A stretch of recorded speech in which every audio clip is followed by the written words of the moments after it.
A trailblazer's ascent, Kamala Harris's rise to prominence. Kamala Harris. Her name is synonymous with breaking barriers. First female district attorney of San Francisco, first black attorney general of California, first female black and Asian American vice president of the United States. Yeah, she's kind of a big deal. But behind the historic firsts lies a complex figure, a woman whose journey has been marked by both triumph and controversy. Harris's story is the embodiment of the American dream. Daughter of immigrants, her Jamaican father and Indian mother instilled in her a passion for justice. This passion led her to law school and a career dedicated to public service. She climbed the ranks, earning a reputation as a tough prosecutor, someone who wasn't afraid to go after the powerful. But her rise was not without its critics. Some questioned her methods, her commitment to those she'd once prosecuted. Others saw her as a rising star, a beacon of hope in an often divided nation. And that, my friends, is where things get interesting, because Kamala Harris is not a woman easily defined. She defies categorization, forcing us to confront the complexities of her record, the nuances of her decisions. And that's what we're going to do. Buckle up. California's top cop, a legacy forged in law and order.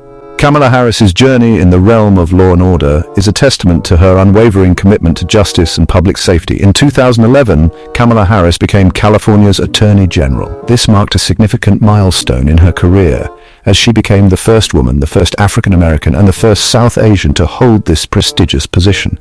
It was a powerful position, one that gave her immense influence over the state's criminal justice system. With this authority, she was determined to make a difference, to leave a lasting impact on the legal landscape of California. And she used that power to push for what she believed in, law and order. Her tenure was marked by a series of initiatives aimed at reducing crime and ensuring public safety.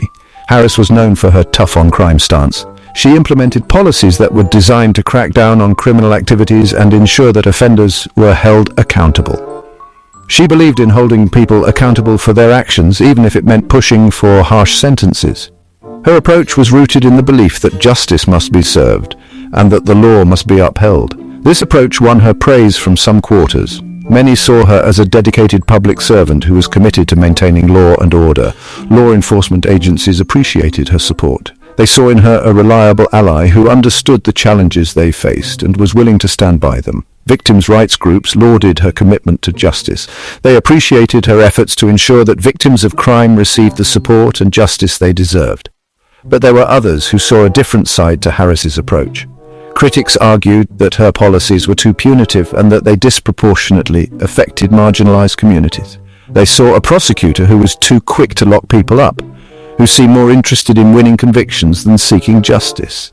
This perception led to a significant amount of controversy and debate. One of the most controversial aspects of Harris's tenure was her unwavering support for the death penalty. Despite the growing opposition to capital punishment, Harris maintained her stance. Even though California had a moratorium on executions, Harris defended it in court. She argued that the death penalty was a necessary tool for prosecutors, a way to hold the most heinous criminals accountable. She argued that it was a necessary tool for prosecutors, a way to hold the most heinous criminals accountable. This stance put her at odds with many progressives who saw the death penalty as cruel and unusual punishment.